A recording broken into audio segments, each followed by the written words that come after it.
In this episode, I speak with Monique Cormack, specialist in women's health, fertility, and pregnancy. She's a nutritionist who educates and empowers women to nourish their bodies, optimize fertility, and nurture a healthy pregnancy. We discuss how to empower yourself and manage anxiety in the process of becoming pregnant, what nutrition can do to support fertility. We answer questions like, does your fertility fall off a cliff at 35 years old? And how do you keep your options open if you're single, not partnered, or not ready for kids in your 30s? From IVF to miscarriage and egg freezing, we get to the bottom of all things fertility. Okay, let's go to the show. Hello, Monique. Welcome to the show. I'm super excited to chat with you today. I'm super excited to chat with you. We finally made it. We finally made it work. And for those who are listening and wondering what we're talking about, Monique and I had this recording booked in maybe 2-3 times. I think we had 2 reschedules because you're a mum juggling life. Mm-hmm.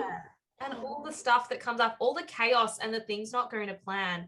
Monique, have you been dealing with all of the stuff that just interferes with your commitments and professional life and stuff you want to do? Look, I will say that I have the benefit, I guess, of having had children previously. So for those of you who are listening and don't know me, I am a mum of 3 now, and I've just recently had a little baby boy. I had him about 10 weeks ago, although he was born a bit prematurely. But I also have 3-year-old twins. So a lot of the expectations, I think, and pressures that can sometimes come into parenthood with you as a first-time parent have kind of been rinsed out of me already, having started with twins. So I've learned, I think we were talking about this before, but, I've learned that there are certain things that you are not going to be able to control as a parent. And actually that applies to a lot of life situations, and rolling with the punches. And honestly, my biggest survival strategy for this time, especially with a new baby, is just adopting a bit of an attitude of surrender. And I don't mean to surrender as in, oh, I give up, it's hopeless, I'm not going to do anything today, I'm going to sit on the lounge and eat chips and, lie in baby vomit. I mean, just surrender to the fact that this is a particular time in your life where you may not do things that you were used to doing before, or your day may not look like you expected.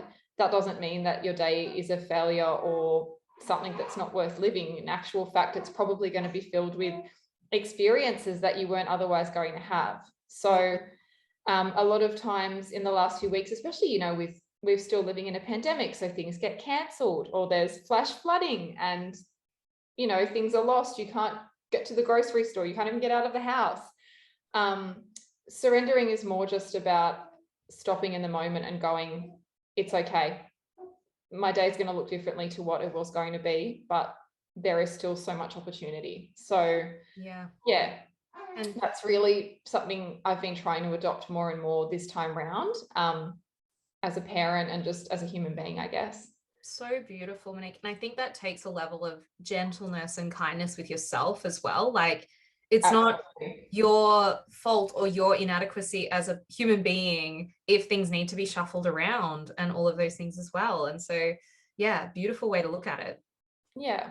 So that's, I can't say I always managed to do that. And certainly, like, stress and anger and even just frustration at things not working out definitely gets in the way. But I am really much more conscious of that this time. And I'm trying much more to sort of just surrender to what will be. Yeah, I mean, you're a human and I'm the same. We know these things and we lean into, I think it's about just like leaning into it and catching yourself when you are berating yourself or beating yourself up or trying to fight against the reality of what's happening. Totally. Yeah, cool. So Monique, you are very passionate about the realm of fertility, helping women, supporting women in optimizing their fertility, getting pregnant. What led you to this path? What was the thing that kind of guided you in this direction as a nutritionist? Look, I think it's the same for many nutritionists in whatever we choose to practice in, is that there's some kind of personal connection, whether it be our own story or somebody close to us usually. For me, what really drew me into fertility was definitely my own experience. So I really went through, I guess, it's great talking to you actually, because you talk a lot about high functioning anxiety and things like that. I definitely went through a lot of my probably early 20s and with a very anxious mindset and not really thinking about children, and then ended up struggling to regain my menstrual cycle, fall pregnant, and many, just many years went by where I wasn't able to restore my health. And then we had difficulties with assisted reproduction initially, so I had to do a couple of different cycles to finally eventually conceive. So yeah, a really long journey in terms of restoring my cycle, and then finally falling pregnant. Just, how could I not? Once I started reading into it and realizing what a huge difference nutrition and lifestyle could have, then I was hooked, and I knew that was going to be what I worked in without a doubt. Although we don't like to live with regrets and everything works out the way that it does, as it does, if you could go back to yourself in your 20s at that time when you, as you said, you'd lost your menstrual cycle and maybe weren't paying as much attention to it, is there any advice you would give yourself, your past self? Oh, yeah, I think about this quite a lot actually. And I used to think about in a way where I did have regret, and I had a lot of frustration, and I felt like a lot of the things that happened with my fertility were my fault. So I've thought about this a lot, and I've sort of definitely come to terms with it. And I don't think that negatively about it anymore, but if I could go back and talk to myself in my 20s, I would just honestly tell myself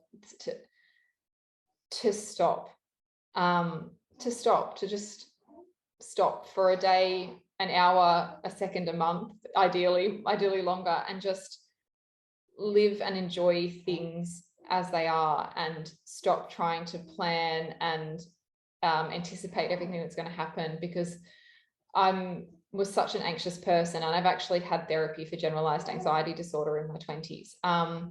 And that really drove my sort of obsessive eating and exercise behaviors, which led to the loss of my menstrual cycle. And I was always doing it with the hope of being better and, bettering everything. And it's funny, like, things were never going to be as good as they were right in that moment. I didn't have to make anything better. So that's what I would go back and tell myself, that actually all the things I was trying to improve and make better, they were never going to get any better than they were. And I didn't have to do that. Yeah. And I think it's something you do come to realize more as you get older as well. You just realize you're like, wow, things are actually great now, and things are even greater when I was 10 years younger and, had less, I guess, responsibilities. Yeah. And we don't have to keep, it's good, of course, to have some understanding of the future and make plans and have ambitions, but we also don't have to spend every single moment over anticipating things that could go wrong and stressing out. Like, it's okay. That's what I would go back and tell myself. One of the things that I love to do this too is reflect on all those times through my 20s that I might have thought to myself, I need to be ruminating on my life plans and, setting all these goals. And every single day, like, you can't let a day go by because, oh my gosh, you've got to work really hard for all of this. And then I look at how much just worked out in terms of just life presenting me certain opportunities or things coming my way, meeting certain people, the way just things unfolded, and all that rumination, all that anxiety, all that worrying about, is it all going to work out okay, was so unnecessary, which is what I then apply now, thinking, well, I know it didn't really change things much then. Everything just sort of works out. You can take a week off. You could even take a month off, 2 months off, go travel, go hang out, enjoy life.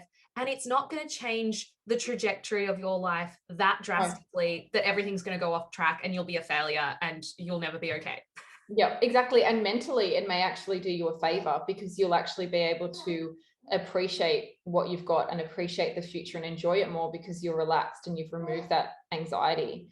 I guess if I could add to that and more sort of apply like a bit of more of a fertility and nutrition context to it, I guess, because that's what I specialize in and that's what I struggled with.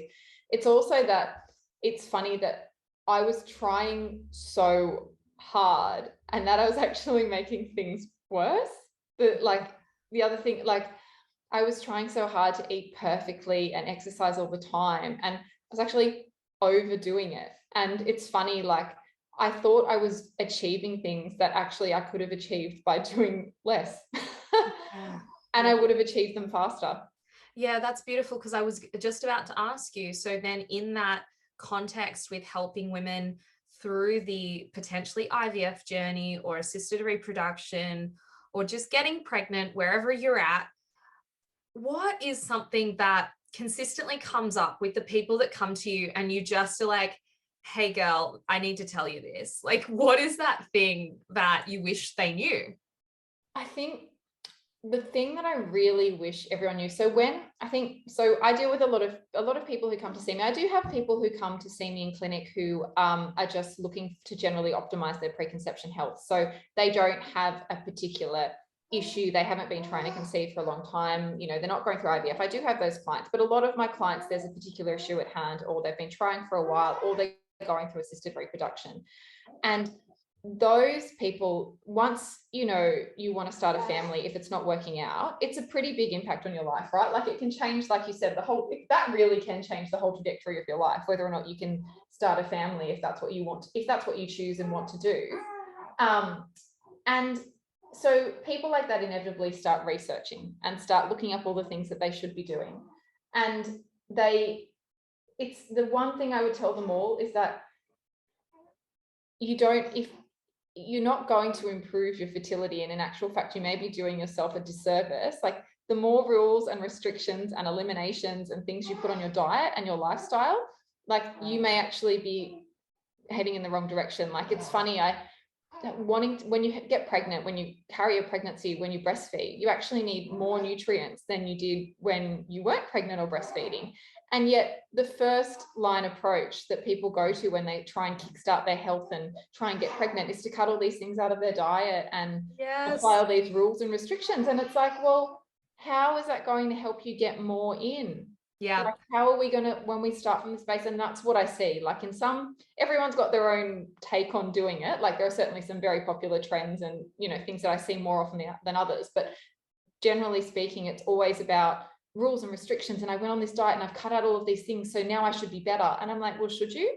Because you cut out all of these things, now it's harder to actually achieve goals because you don't eat all of these things. Or what's a classic like food group or potential food we cut out that may actually can be a sensitivity for some people or an issue for some, but may actually be detrimental in terms of our fertility? Oh, carbohydrates, without a doubt. So especially women who come to me particularly with polycystic ovarian syndrome, because that's obviously a large majority of those patients will have issues with insulin regulation and may have issues with their weight, or may have been advised to lose weight, but also some clients with endometriosis as well. But particularly those with a reproductive condition, carbohydrates, grains. And it's a bit ironic because actually there is the research that we do have, the actual scientific research that we do have on fertility diets, and in particular diets that support getting pregnant and maintaining a pregnancy, actually all include whole grain products. And so it's funny, like it's like this default, you know, knee-jerk reaction is to somehow, and it's frustrating because sometimes they may hear from somebody else, just cut the carbs and it's going to be, you'll get better. And it's like, sure, I mean, carbohydrate intake isn't, I wouldn't say, oh, go to town. There are situations where we do look at total carbohydrate intake, but eliminating a whole food group, that's not actually the same thing. There's watching your carbohydrate intake is not the same thing as cutting out all grains. Yes. They're two completely different things, but they quite often get crossed over. That would be a really common one that I see apply across the board, but particularly for people with a reproductive condition. It just seems to they just go, and it's so ironic because like they're actually really helpful for fertility. Carbohydrates help us ovulate. Yes, they do. They really do. And they can actually help things like with the thickness of your uterine lining to help an embryo implant and stick. And like there's just a myriad of benefits, and it's always one of the first things to go. So yeah. It's so funny how easy it is for those nutrition biases to come up. Like I remember even, studying all this stuff, almost being surprised or not wanting to take in the information around how great grains can be in terms of B vitamins and I was the same. Antioxidants as well. Yep. Like they're full of antioxidants which reduce inflammation, protect your cells, all these amazing things. And it's so demonized. Ugh, cut out the grains. It's so demonized, but I guess you probably might have grown up in the era of paleo and all of that jibber jabber. Is paleo over? Is it? I think it's still going. I think keto and like all those things have kind of taken over now. But I mean, grain-free diets will always have a niche following, I think. But for me, I think when I was really obsessed with nutrition and fitness, and I didn't have actually a brain and understood science at all, that was the really popular discourse. Like paleo and grain-free and sort of sugar-free eating was like had really peaked. It was like the first few years, and it was really dominating mainstream media. And I think I went into, I actually really struggled to accept that what I believed in might have been wrong initially. Like I really found it confronting to study nutrition science. And so if it's hard for us as we're studying it, understanding it, down to hard it is. Yes. I know. For anyone else coming across this information. So yeah, maybe those listening, if you're finding yourself going through that hyper research kind of, I'm going to find all the answers online, or, cutting out carbs, cutting out complete food groups. Everyone always does want to eliminate stuff. I get it too in other variations. It's just like, what do I need to take out? We really most of the time need to be focusing on what can we put in. Yep. It's the first thing, right? As soon as I do a nutrition assessment, the first thing I'm doing with my, in my mind is actually looking for what's in there. Yeah. Beautiful. And so, okay, as people come to you, I imagine you see anxiety presenting as well, particularly around, let's just talk about the elephant in the room, the, so-called body clock or female reproductive cycle clock that we seem to have. The clock is ticking. It feels anxiety inducing just saying that sentence. So when people come to you, do you see a lot of anxiety? Yes, I do see a lot of anxiety. So you're right. That's probably one of the main areas. So the two key areas I see anxiety in relation to, probably three key areas. So the first one is around the biological clock and worrying that, you've missed the boat and you're not going to be fertile and you don't have any eggs left, the second thing is people who are going through IVF, anxiety that it's just not going to work, that they're not meant to be a mother, and, it's just not going to happen for them. And then the third thing is I do also have a lot of pregnant clients, and early pregnancy anxiety is actually monumental. And that is anxiety around miscarriage, of course, and pregnancy loss. Yes, I'm so glad you brought that up too. So that's sort of like the three stages of anxiety. And actually, unfortunately, as a woman, you tend to go through all three, because you start with, I don't have any eggs left. I'm getting too old to have a baby. Then you might have difficulty conceiving. So then you go through the whole, it's not the anxiety around, I'm never going to get pregnant. Then you finally do get pregnant, and the anxiety is replaced with, I'm going to have a miscarriage, so I'm not going to have a baby anyway. And it's like this, they're these step through phases of anxiety. And they're the three. Inevitably, the client I see is going to feel at least one of those things. It's very rare to find somebody who is going to just skip all of those stages of anxiety. And perhaps a starting point we can get to here is just normalizing that. That's okay. That's normal. Yeah. We all feel like we all do. And we were talking about surrender earlier, it's if you didn't feel like that and have those awarenesses, then, we're just human. Of course, you're going to feel like that. And it's very difficult to avoid that messaging, or to avoid all stories of negative stories around pregnancy and loss. Like, it's very difficult to not hear those stories. And it's important that they actually are shared to normalize the fact that these things do happen, and we need to help women through it and acknowledge that it does happen and it's very common. But because we need to do that, it's also then very hard to avoid feeling anxious that it's going to happen to you. And so it's very, it's unavoidable. But it's normal. It's normal. We all feel it. We all do in some way, shape, or form. Yeah. Okay. So let's talk about firstly this anxiety around I'm too old to get pregnant. The ship has sailed. My biological clock. Oh, here comes your little one.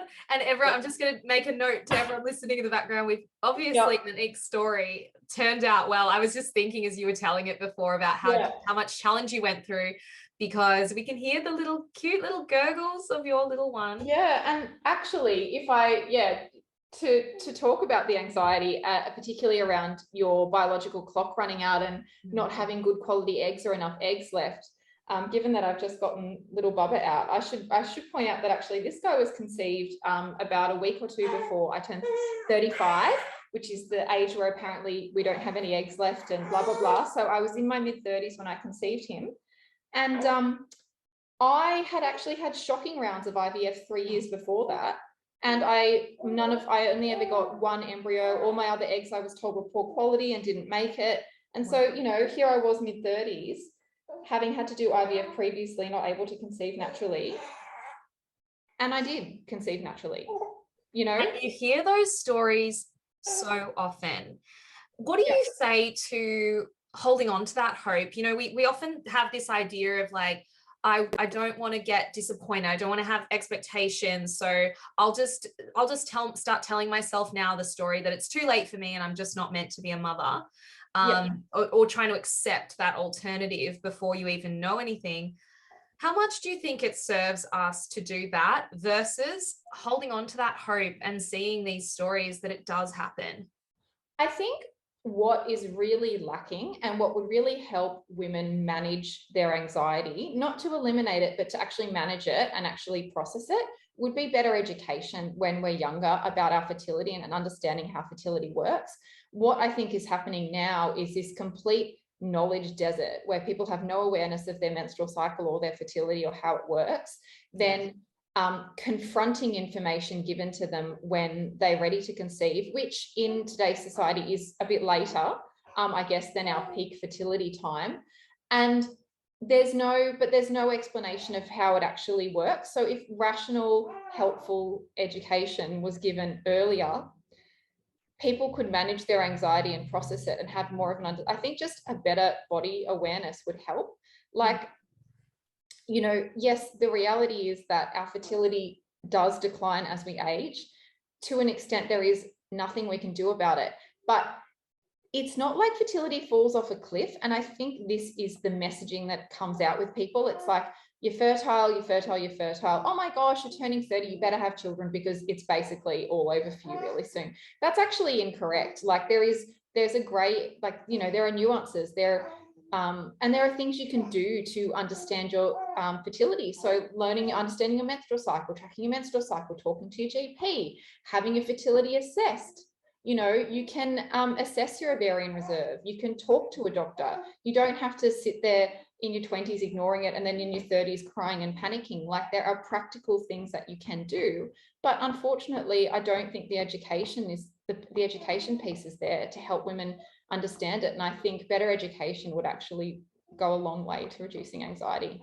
And it's interesting, especially possibly in the naturopathic world, one might, even though I don't think there's the evidence to back this up, one might think that for you having gone through those stressful cycles of IVF, which are quite intense on the body, very intense. That, your whole system would have just been totally wrecked after that. And how could you possibly conceive? And here you are with a beautiful, healthy baby. Yeah. So, yeah, exactly. So again, there's that misunderstanding that how could it possibly get better from here? But that's, it's this misconception and where there's so much we can do. But I think, unfortunately, it really starts with a better understanding and education, and it's hard for all women to access that information. Yeah, I guess at the end of the day, it just takes one quality egg, right? Exactly. And embryo to implant.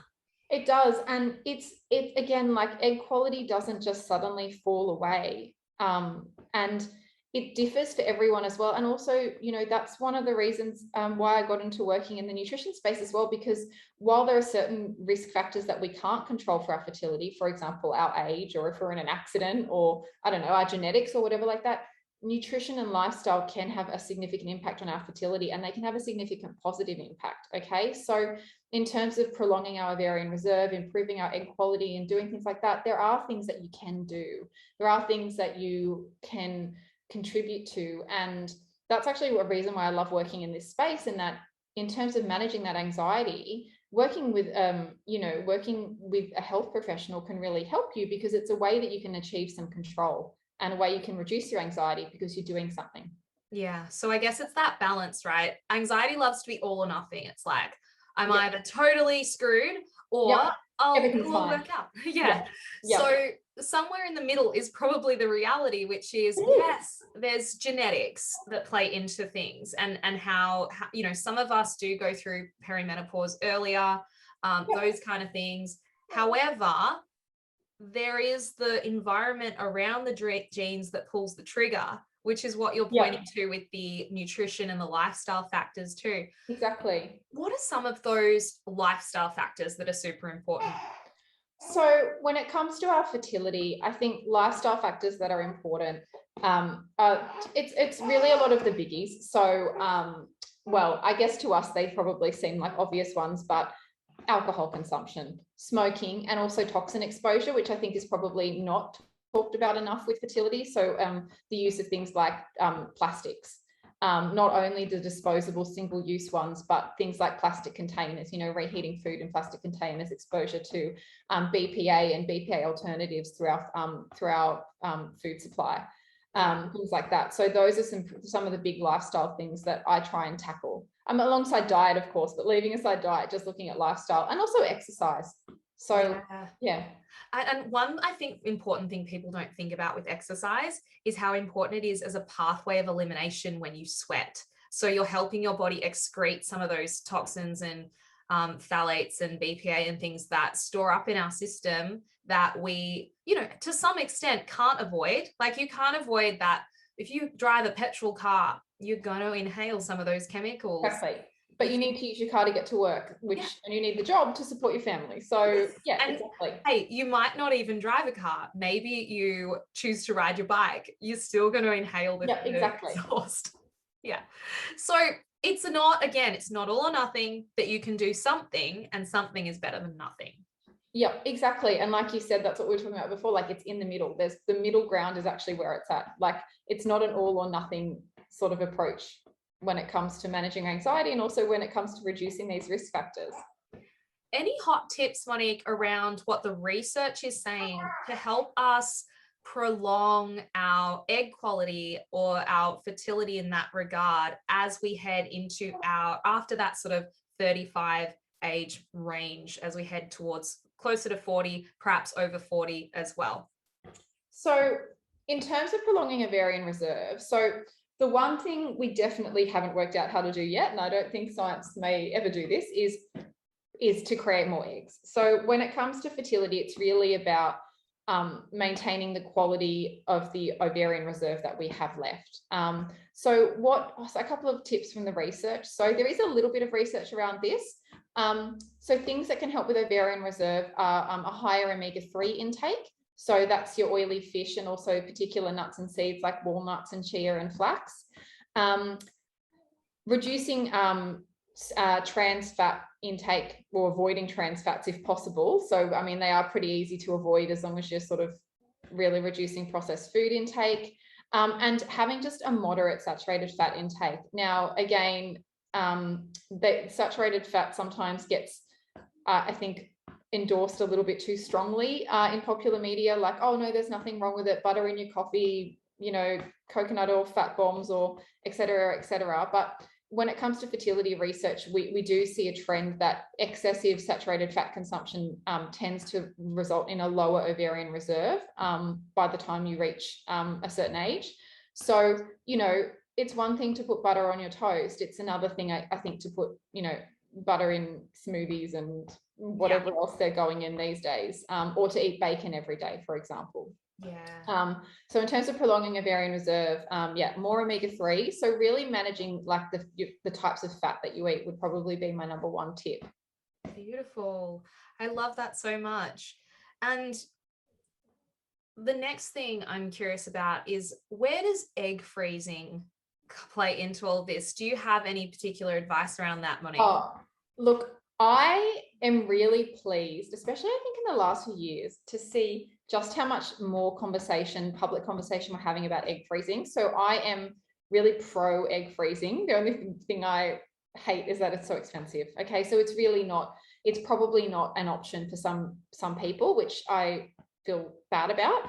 I wish it was more accessible, but if you think egg freezing is amazing. So if you know, or you're pretty sure that you are not really interested in starting a family before sort of like your mid to late 30s, and you have the means and the access to egg freezing, I would say go for it.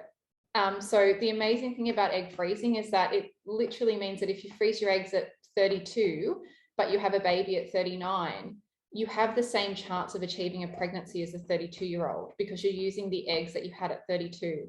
And that 7-year age difference in eggs could significantly affect your chances of conception. Like we know, unfortunately, statistically, the chances of conceiving at age 40 are substantially lower than they are at 30. So if you're able to freeze your eggs, then do it. I think a lot of women sometimes worry that they're too old to freeze their eggs. So you may not have the means or the thoughts to freeze your eggs until your early 30s. I think really you should talk to a fertility specialist, of course, but I don't actually think that's too old to freeze your eggs. Like if you're thinking, oh, I'm probably not going to start a family until I'm 40 and I'm 33, but I should have frozen my eggs when I was 25. That's not a sensible. Don't write yourself off like that. My gosh, 33 is not too old. You need to go and talk to somebody and actually possibly put that plan into action.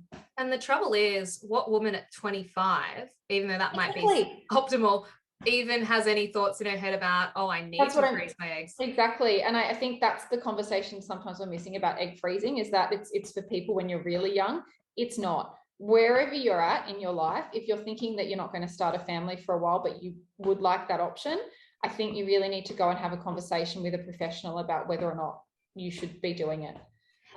Apart from the financial cost, is there a physiological cost to going through the egg freezing process? Because a lot of people, I don't think, understand how much it is similar to IVF. Yeah, it is the start of IVF, basically. So egg freezing is just the first part of IVF. It involves stimulation of your ovaries to produce more eggs than they usually would in one cycle, and a collection of them, and then they're frozen. Now, physiologically, yes, you have to undergo ovarian stimulation. Okay, so you're going to have to use medication. You're going to have to be on hormones probably for around a 2-week period, and you might feel a bit crappy on those. Okay, that is a reality. But physiologically, the burden really is short-lived. So doing IVF and doing an egg retrieval and egg freezing, it's not like it uses up your eggs any sooner. So it's not like you do it and like you lose eggs that you could have used later. You were going to lose those eggs anyway. Okay, yeah. So it's not like you're going to reduce your fertility by doing egg freezing. It has no long-term impact like that. And although there might be like cycle irregularities for a month or two, it's just going to be that month or two.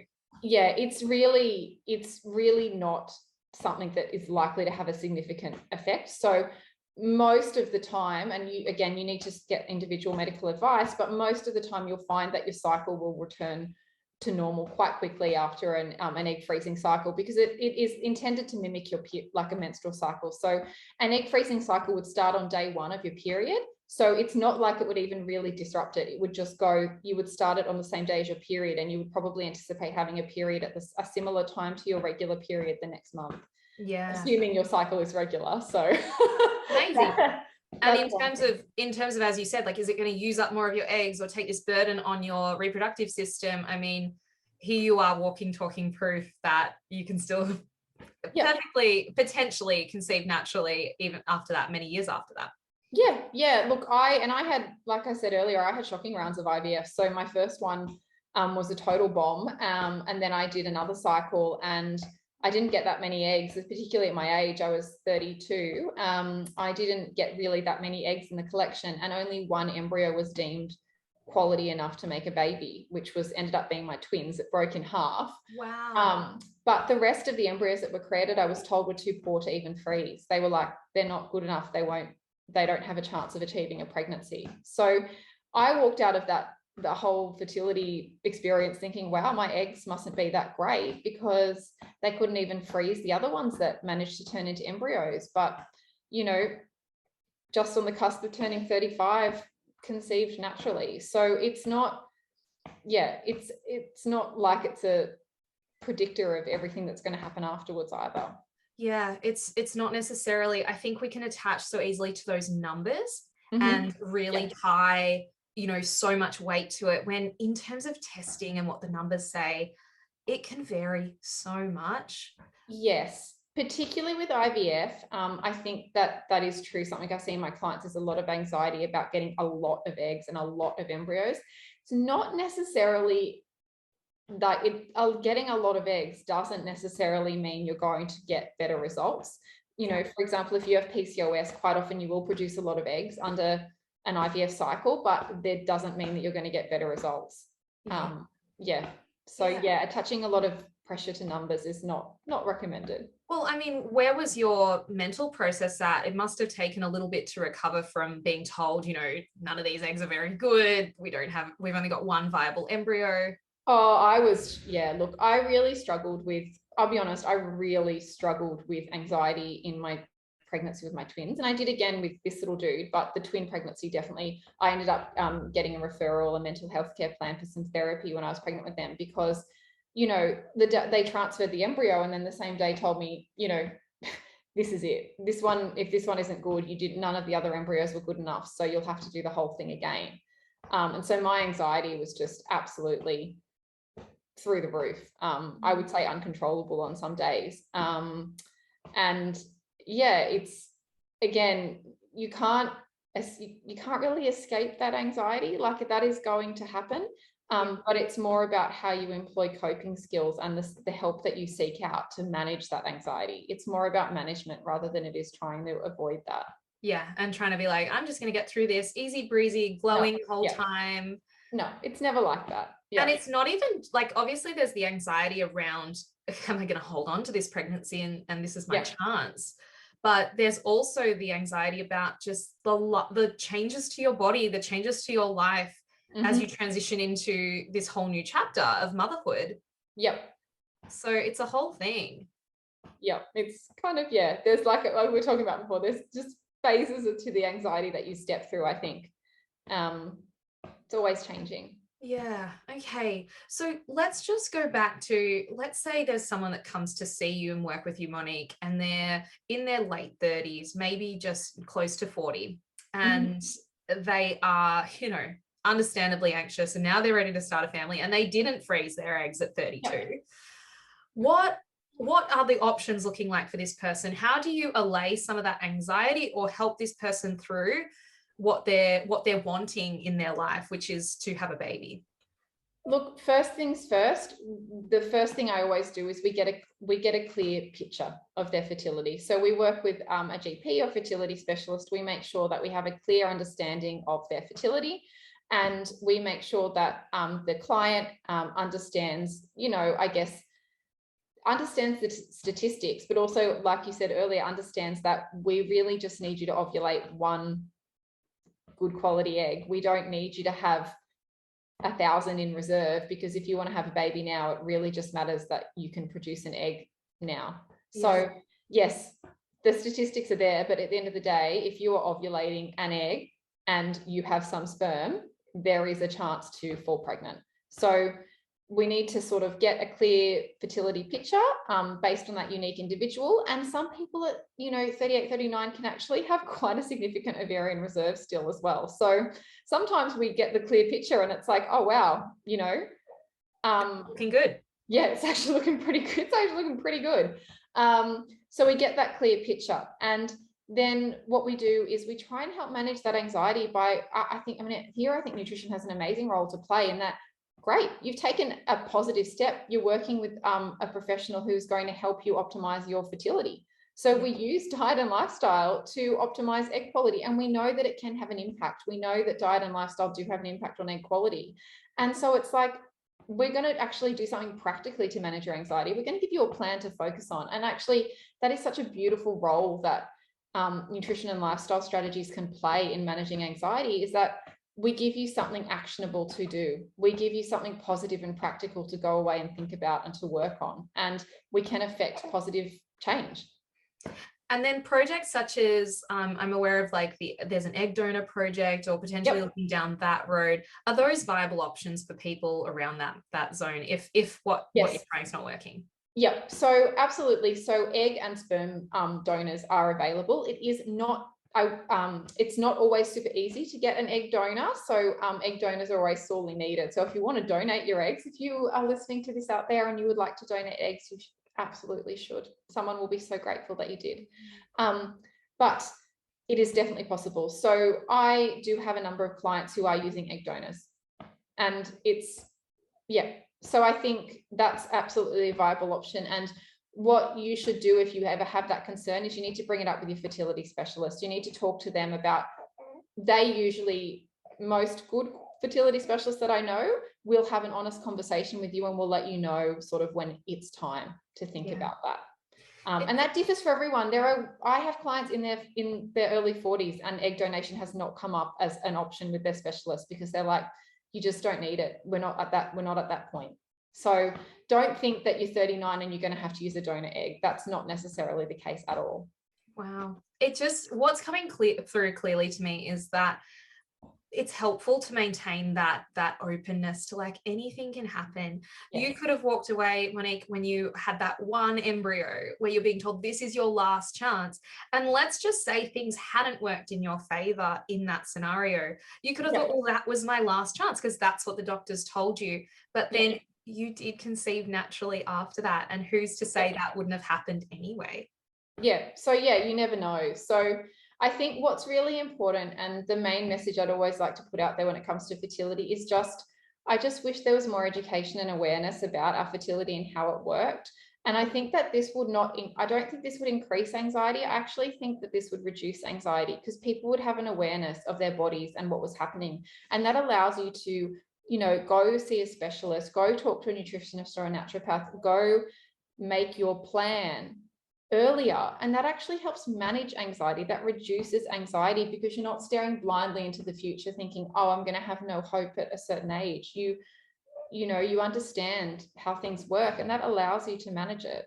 Knowledge is power. Absolutely. It really, really is when it comes to fertility. Yeah. Well, I'm sure that is how everyone is feeling after listening to this episode, feeling that sense of there's so much you can do. There are so many options. It's not all or nothing. And, noticing that all or nothing anxious mind and bringing it somewhere closer to the middle, where it's not completely lost hope, and it's also not 100% going to be the easiest thing ever.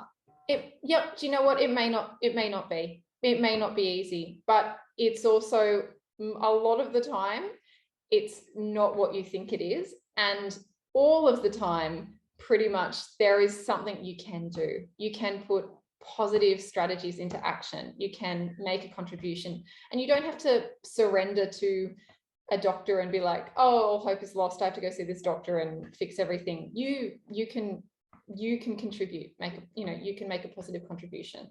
Honestly, Monique, I feel like we could say that about almost everything in life. Like whether it's maybe you're wanting to make it in your own business, or, wanting to buy a house or have a family or find a partner. Like, there's so many different elements that we can sort of, I guess, copy and paste some of this mentality around, and understanding that to some extent, this is life, and this is what we all signed up for, this roller coaster ride where we just have to hang on and try to surrender where we can. Yep, exactly. Definitely. Beautiful. Thank you so much for sharing all of that, Monique. It's been such a pleasure to speak with you. One last thing, for those who've been listening and they want to learn more about what you have to share, where they can find you, where they can work with you, what are some of those places where you like to send people? So if you are a social media user, I'm most active on Instagram. So if you want some free fertility tips, like I'm always posting fertility tips, I'm generally available for a DM. I'm always doing Q&As on my stories and things like that. So jump on and find me just at Monique Cormack Nutrition. It's just all one word as my Instagram handle. Or you can, if you want some more detailed blog articles, or you'd like to learn more about working with me and how I can help you, then you can just jump on my website, which is just moniquecormack.com. So yeah, lots of free fertility tips, but also if you want to talk to me directly, they're both the ways you can reach me. Amazing. Thank you so much, Monique. We'll have all of those links in the show notes for people to find you nice and easily. Thank you so much for this chat. It's been a pleasure. It's been an absolute pleasure. Thank you so much for having me and for sharing a positive message about fertility. Thanks, lovely. If you're ready for the deep dive into this work to master your anxious mind, I invite you to join the Anxiety Reset program. Over 90 days, I'll be guiding you on how to build your mental resilience, reprogram those limiting beliefs that keep you stuck in self-doubt, heal your gut, balance your hormones, nourish your mind, body, and soul. Using a combined approach of naturopathy, nutrition, hypnotherapy, and live group coaching with me, you'll feel supported and motivated to show up for yourself consistently day after day. And this is how you will experience extraordinary results. You can master your anxious mind. The best time to begin is right now. Let's do it together. You'll find the link to learn more in the show notes. Thank you for listening. We have reached the end of this episode. If you enjoy this podcast and you find it helpful, I would really appreciate it if you would hit subscribe or share this episode on your Instagram stories and make sure you tag @Georgie the Naturopath. But that is all for today. Please be kind to yourselves. Know that you are enough and you are exactly where you need to be.